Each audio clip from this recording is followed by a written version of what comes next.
Përshëndetje, sot jam me zonjën Helena Halilaj, pedagoge dhe poete. Zonja Helena, kënaqësi të flas me ty sot. Do doja të pyesja dhe të dija paksa për historinë tënde. Shumë faleminderit.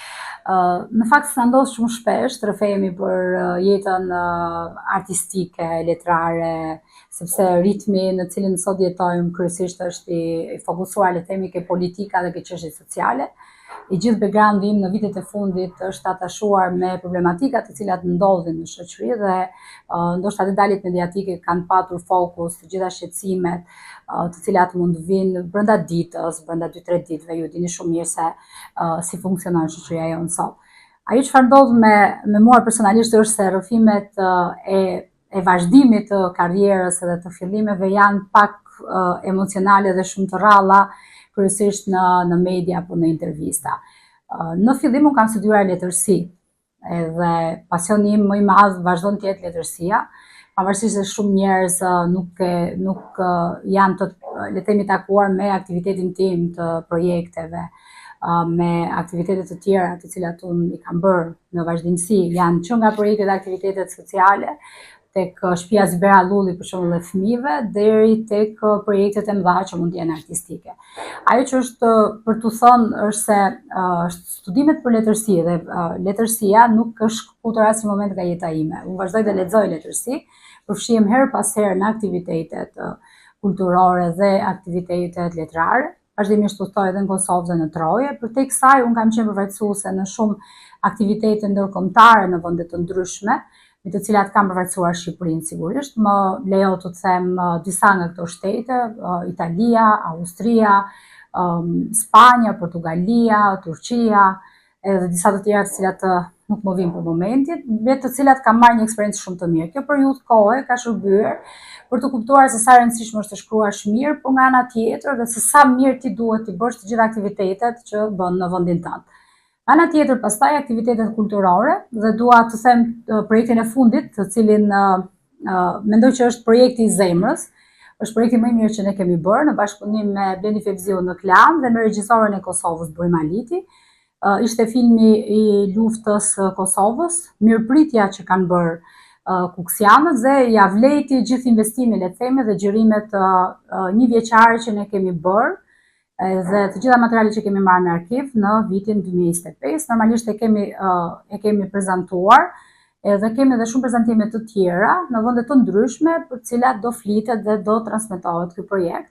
Dhe neve jemi le të themi të lumtur që patëm mundësinë dhe fatin të bëjmë një gjë të vogël dhe unë si kuksiane për qytetin tim. Cila ishte shtesa më e madhe që shtyrit për të bërë këtë film? Në luftën e Kosovës u kam qenë fëmijë dhe sigurisht më dukej sikur kisha një lloj detyrimi. Këtë gjë e kam thënë dhe në Sloveni ku kemi bërë prezantimin e filmit. Normalisht ne do vazhdojmë me prezantimin e filmit edhe në shtete të tjera, kryesisht në Austri, në Zvicër, në Gjermani, në Turqi, do të thonë kemi bashkëpunime dhe bashkëbisedime.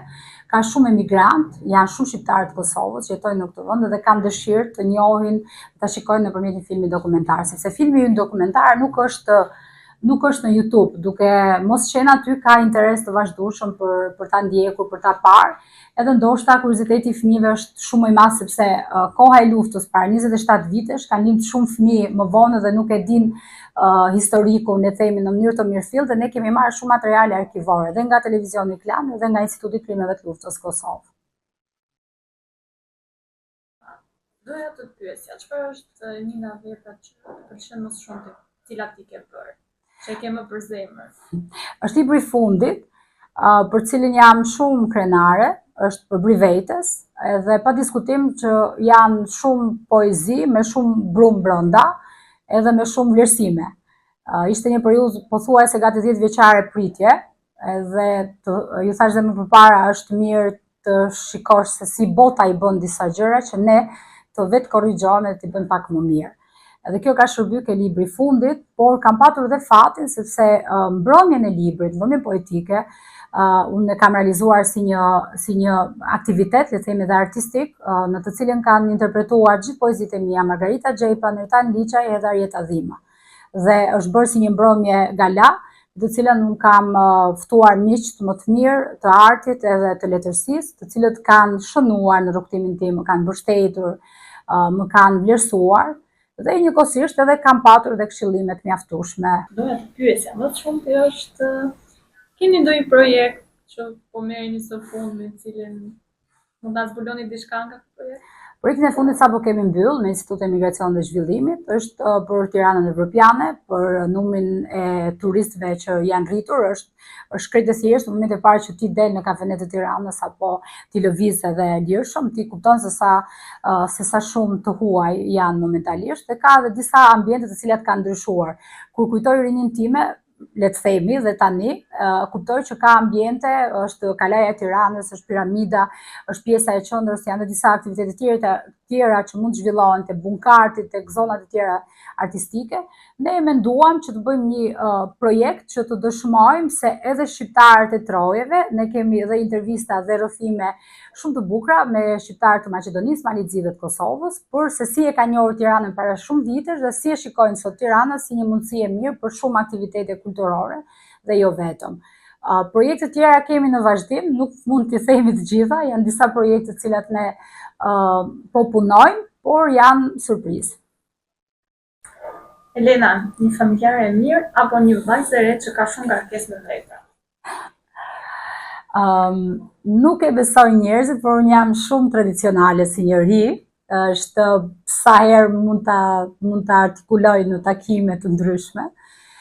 Njerëzit e mendojnë se në të gjitha këto, le të themi, takimet letrare, konferencat shkencore, trajnimet, mentorimet e projekteve ndryshme që unë kam, edhe njerëzit mendojnë që unë zgjohem në mëngjes dhe shkoj në darkë dhe nuk e kam këtë takimin, le të themi, me atë çfarë është më e rëndësishme, që është familja.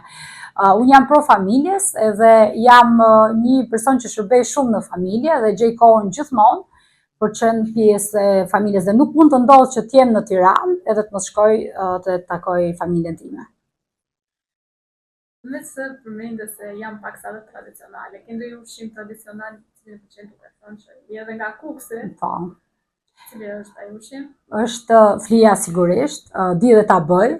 Njerëzit mendojnë që s'di ta bëj mirë, po mendoj që di ta bëj shumë më mirë se disa gratë të tjera, të cilët janë për atë punë. Mendoj që duhet regjistruar si ushqim tradicional lyni dhe duhet të ruhet edhe me fanatizëm.